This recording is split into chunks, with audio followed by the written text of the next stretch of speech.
So my objective in long turns is that I have big angle on my ski, so that means that I move my center of mass as far as possible towards the inside of the turn, and then when I get out of the turn that I have a lot of deflection towards the side, so a lot of displacement right and left over the hill.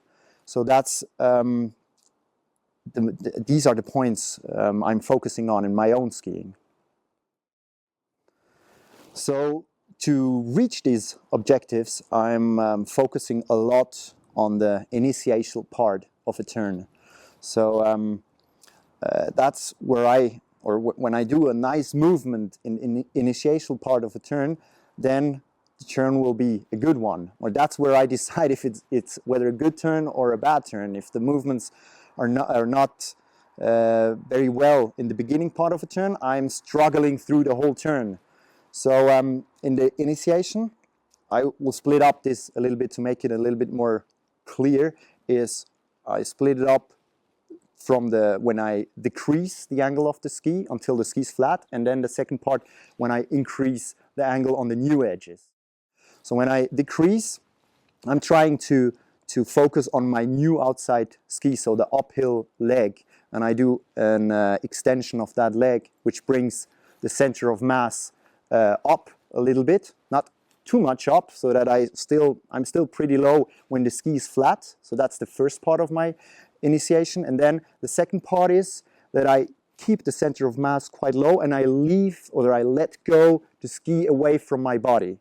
So that's a really important point in my skiing. So I start like a crossover, and then the second part would be a cross under when I let go the skis. That's sort of a mixed initiation.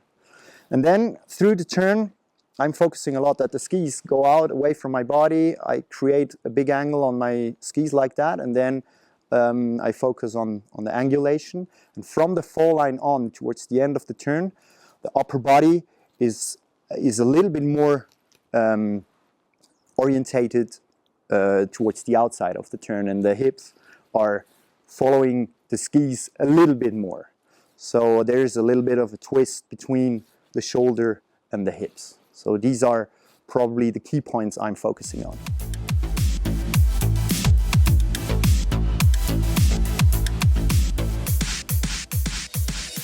So why do I want to have my shoulders a little bit orientated towards the fall line is that I'm ready for the next turn.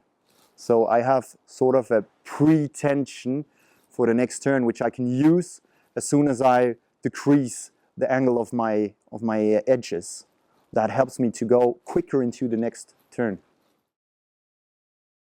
So it's a twist between the shoulder and the hips.